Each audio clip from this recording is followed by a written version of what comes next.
Bonjour à tous et bienvenue dans cette nouvelle édition du Grand JT des Territoires. Voici tout de suite les titres de ce journal. La France compte près de 15 millions de fumeurs et pourtant ils vont bientôt devoir s'adapter. À partir du 1er juillet, il sera interdit de fumer des cigarettes dans plusieurs nouveaux lieux de l'espace public. Nous verrons comment certains élus s'y préparent déjà.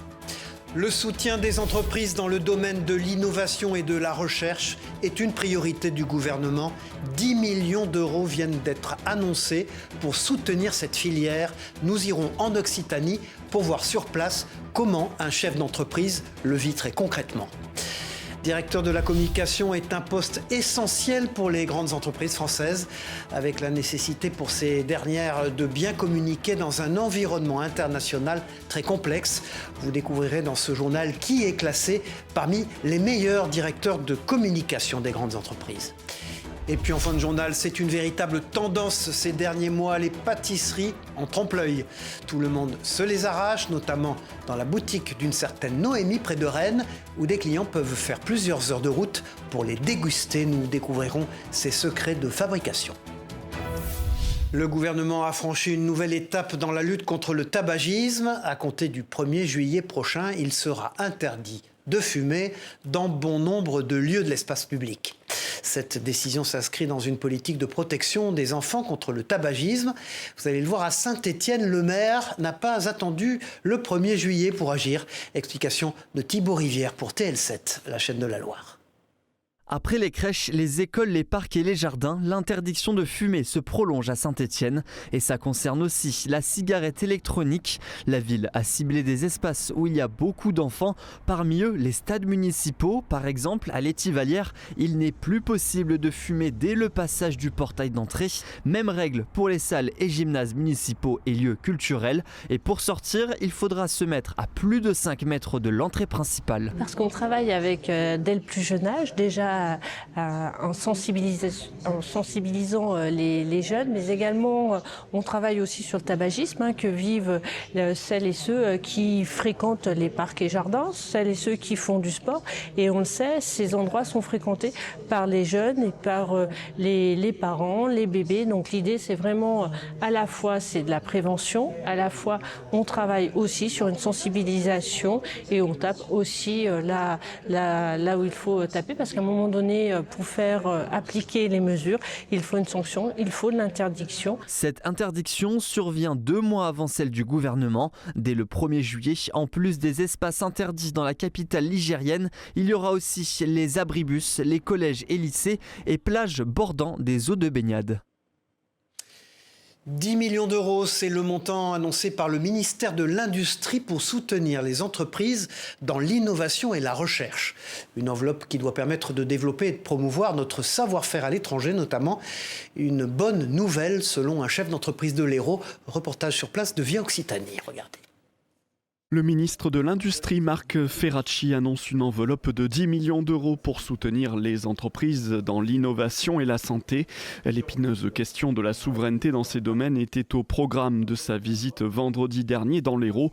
Une mesure qui s'inscrit dans le plan France 2030, censé aider les start-up à se développer et à promouvoir leur activité à l'étranger. On ne peut pas dépendre d'un seul pays, a fortiori quand, dans certains domaines, les pays qui échangent avec nous sont un peu moins stables et parfois même un peu moins fréquentables. Et donc je suis très heureux d'alerter l'ensemble des acteurs sur la possibilité de se positionner sur ces aides qui, encore une fois, doivent nous permettre de renforcer à la fois notre empreinte industrielle dans les territoires, d'affirmer une forme de souveraineté technologique sur un certain nombre de solutions qui sont des solutions d'avenir, et puis de continuer à réindustrialiser le pays. Marc Ferracci qui a choisi pour présenter ce nouvel appel à projet l'entreprise Quantum Surgical, 115 salariés sur Montpellier, spécialisés dans la robotique et l'intelligence artificielle.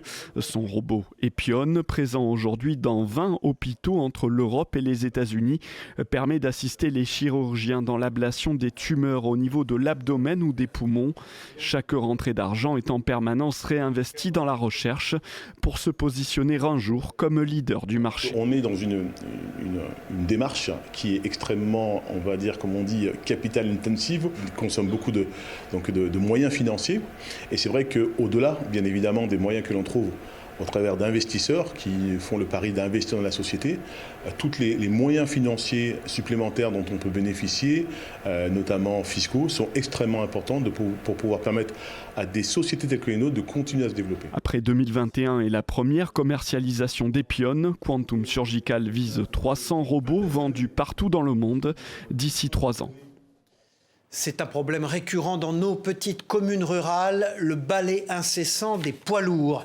Chaque jour, des milliers de camions peuvent traverser ces communes, nuisant ainsi grandement à la tranquillité des habitants. Dans la Marne, vous allez le voir, un maire en a assez et essaye de trouver des solutions concrètes. Reportage de Puissance Télévisions, Léo Martin. C'est un balai de poids lourds incessant. Chaque jour, 6300 camions empruntent la Nationale 4 au cœur de la ville de Vitry-le-François.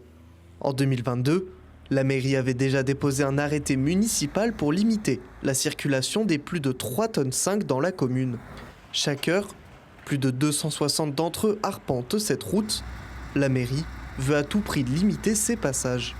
Il ne s'agit pas d'interdire, il s'agit de réguler de manière à éviter les excès. L'objectif serait certainement de pouvoir empêcher ou réduire la circulation des camions à 3 essieux de 60%. Ce qui serait déjà un résultat appréciable. Parce que la déviation que la région veut faire, ça ne sera pas avant 10 ans. Donc il faut amener des solutions transitoires. Nous y sommes résolus. En janvier 2025, la région Grand Est a repris la gestion de la RN4. Une déviation devrait être mise en place, mais les travaux ne sont pas prévus avant la fin de l'année 2025. En attendant, la mairie a créé des interdictions de circulation avec des horaires comme de 7h30 à 8h30 ou encore de 11h30 à 13h30. Comment attirer des touristes toute l'année dans nos régions? C'est un sujet sur lequel se penche le gouvernement. En visite en Corse, la ministre en charge du tourisme a sollicité des acteurs locaux pour tenter de trouver des réponses. Écoutons-la au micro de notre partenaire sur place, Télépaésé. La solution, c'est de pouvoir désaisonnaliser, non plus compter sur les seuls mois de juillet et août. Alors c'est déjà le cas puisqu'on voit bien que mai, juin, septembre, octobre se sont développés. Mais c'est comment nous passons aujourd'hui à un tourisme à l'année et comment nous passons aussi à un tourisme qui irrigue l'ensemble du territoire. Dans un environnement international aussi incertain, il n'est pas facile de communiquer pour les grandes entreprises françaises, notamment celles du CAC 40. Guerre en Ukraine, augmentation des droits de douane aux États-Unis, caprice boursier aussi. Le rôle de ces directeurs de la communication est donc essentiel pour relever tous ces défis. Un récent classement vient de révéler quel est celui qui se distingue le plus. Explication de Christophe Rigaud. Depuis plus de 20 ans, Vincent Delaveissière observe à la loupe les entreprises du CAC 40. Il propose tous les 2 ans un classement des meilleurs dirigeants, mais surtout une étude fouillée de plus de 700 pages pour tout savoir sur ces grandes entreprises. Pour établir son classement 2025, Vincent Delaveissière a mené une enquête marathon de plus de 6 mois. J'interviewe près de 200 journalistes français et anglo-saxons, du soin de me parler des patrons du CAC 40, des entreprises du CAC 40 et des DIRCOM du CAC 40. Pour cette 11e édition, c'est le directeur des relations extérieures du groupe LVMH, Jean-Charles Tréant, qui a été élu meilleur directeur de la communication 2025. Arrivé chez LVMH en 2017, il travaille sous l'égide d'Antoine Arnaud, qui dirige l'image du groupe et qui a tenu à le féliciter sur le réseau social professionnel LinkedIn. Une distinction amplement méritée, a écrit Antoine Arnaud à propos de Jean-Charles Tréant. Aujourd'hui, le poste très stratégique de directeur de la communication est particulièrement exposé dans un contexte international mouvementé. Toutes ces entreprises affrontent simultanément 5-6 crises. On a eu la guerre géopolitique avec le conflit en Ukraine et le conflit au Moyen-Orient. On a la guerre énergétique, on a la guerre industrielle, on a la guerre commerciale avec les barrières douanières qui se multiplient en Chine ou aux États-Unis notamment.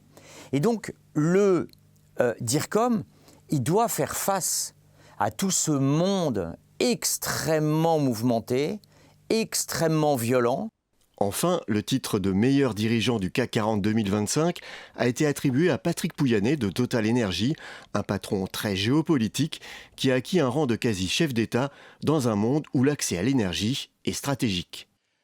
Avez-vous le sentiment d'être bien accueilli quand vous vous rendez dans les agences de l'assurance maladie? Regardez dans la Sarthe ces établissements qui viennent de se doter d'un barème pour en évaluer l'accessibilité. Est-ce une solution qui peut se répandre partout en France? Explication d'Elisa Cribier pour LMTV Sarthe. 8 pictogrammes pour 8 types de handicap.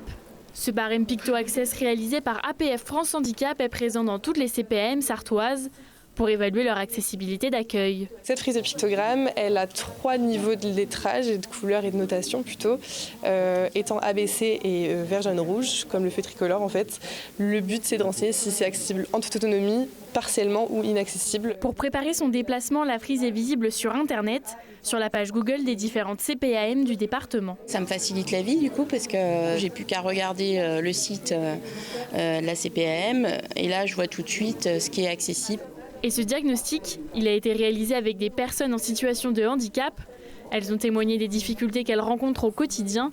Grâce à cela, la CPAM prévoit d'aménager ses locaux. On a le projet de refaire les bandes pododactyles au siège de la CPAM sur le parvis, puisqu'elles sont complètement effacées et plus du tout sensibles au toucher. Donc on est sur l'idée de refaire aussi notre hall d'accueil, de le rendre plus lisible et plus facile à comprendre. Ces travaux sont prévus en fin d'année. La CPAM sartoise est la première de France à mettre en place ce barème, même si nos voisins mayennais se lancent aussi dans ce dispositif. Et puis tout à fait autre chose, la prolifération des rats dans nos villes. Un problème majeur car ces petites bêtes courent les rues et réussissent même à s'infiltrer dans nos habitations. La présence de rats devient un enjeu de santé publique. À Trappes, dans les Yvelines, la mairie expérimente une méthode écologique avec le recours à des furets et des chiens.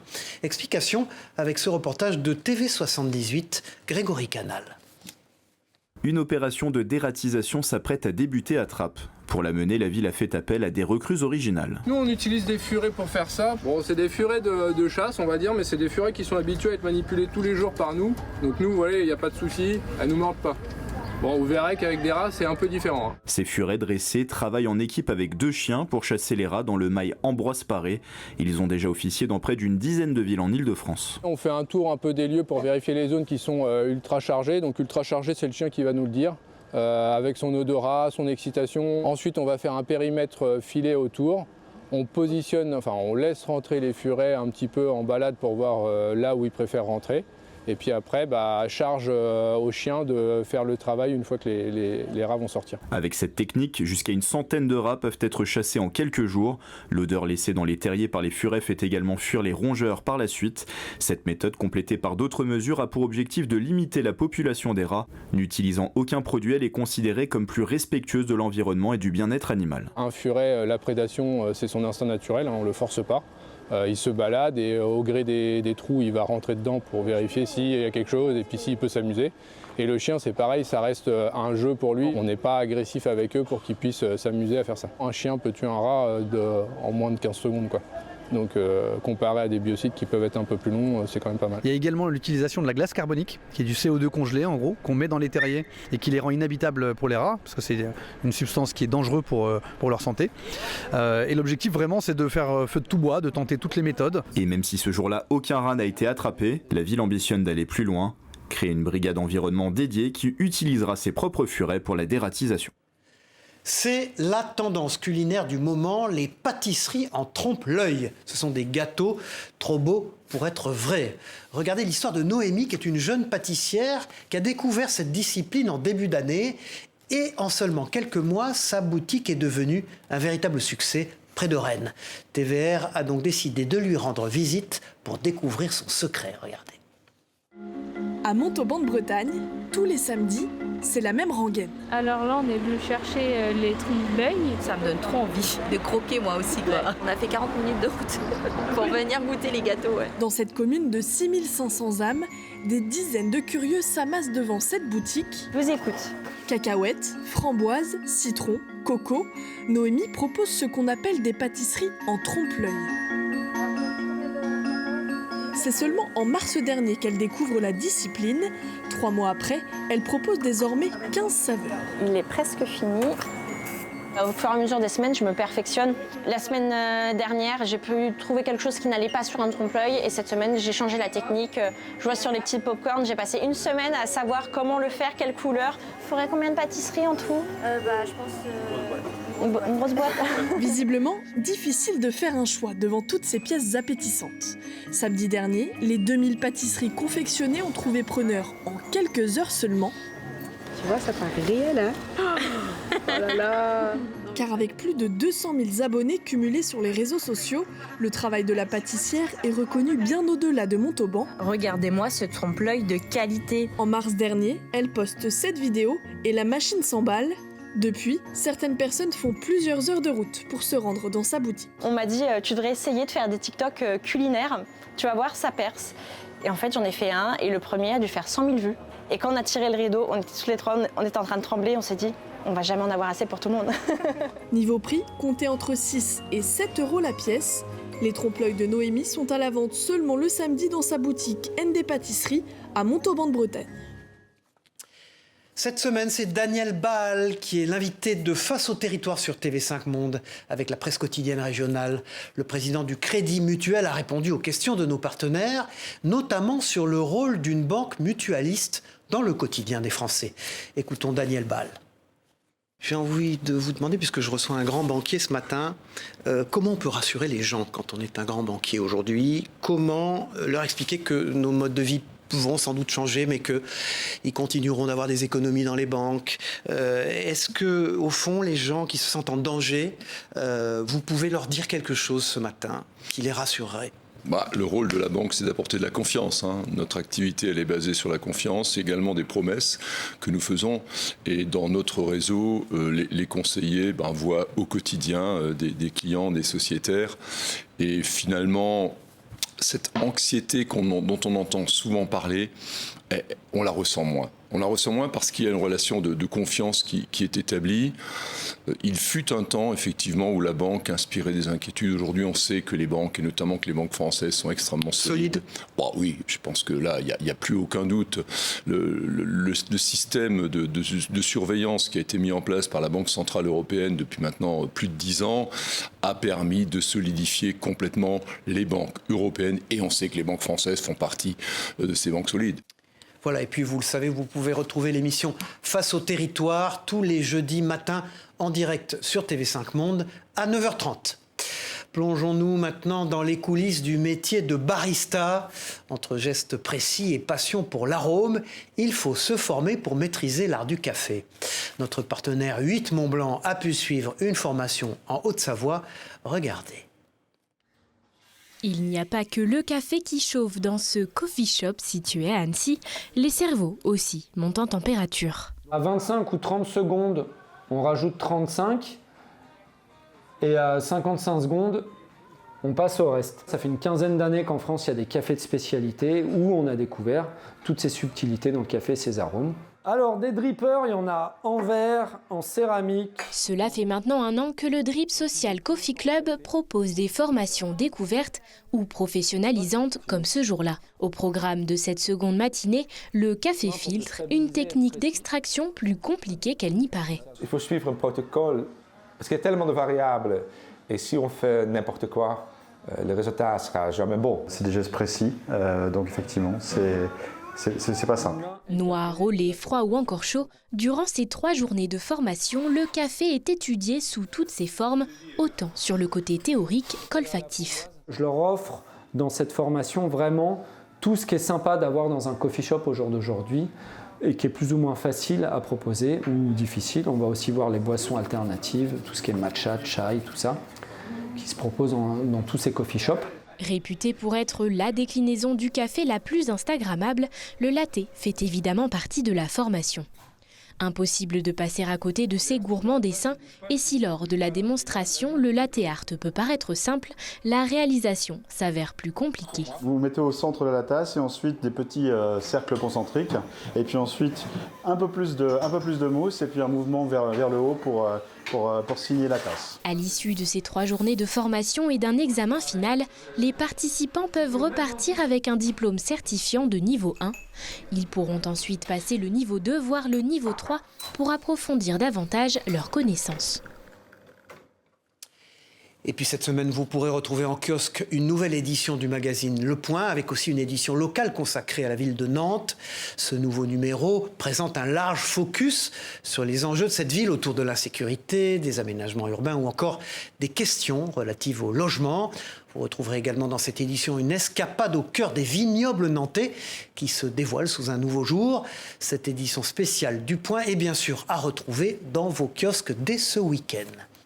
Alors peut-être une idée maintenant de vacances merveilleuses pour vous. Qui n'a jamais rêvé de découvrir de très près des baleines et des dauphins? Eh bien figurez-vous que nous pouvons les observer au large de nos côtes méditerranéennes. Mais il faut faire très attention car ces rencontres doivent se faire dans un cadre strict pour protéger ces animaux. Regardez ce reportage de la Provence, Rudy Dahan. Attention.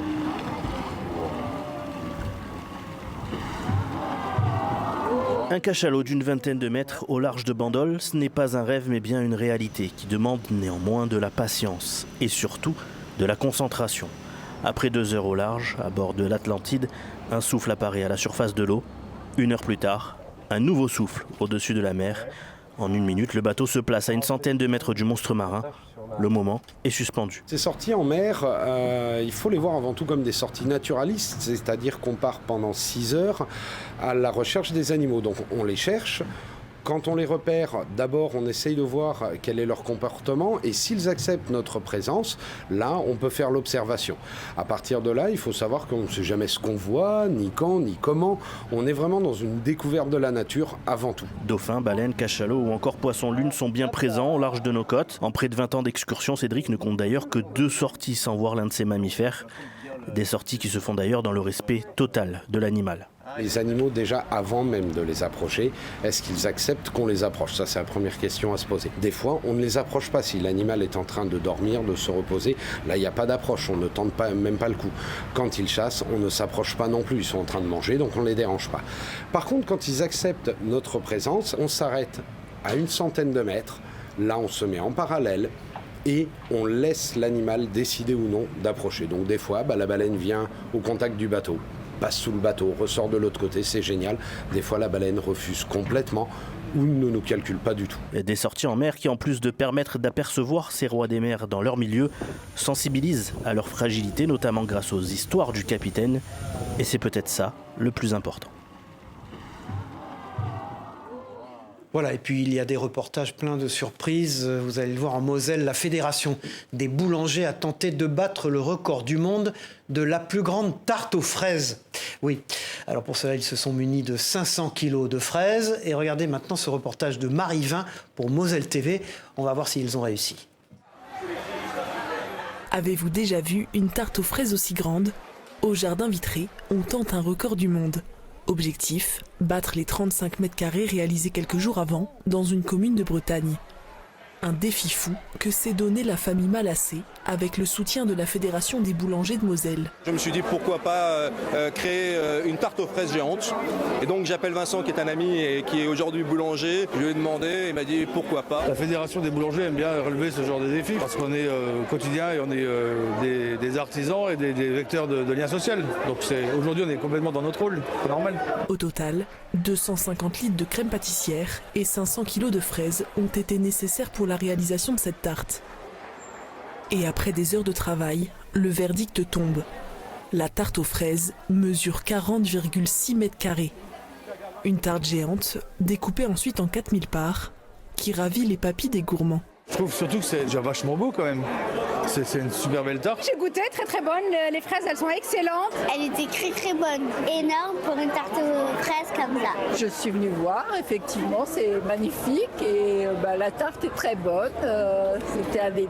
Et en plus, les parts de tarte sont vendues à un prix symbolique de 1 € au profit d'une association. Tout est réuni aujourd'hui pour vraiment la belle cause et dans un esprit de fraise, voilà, une belle après-midi fruitée. Une journée qui est magnifique et qui montre encore cet élan de générosité et de travail. Après dégustation, il ne restera plus qu'à faire valider le record auprès du célèbre livre.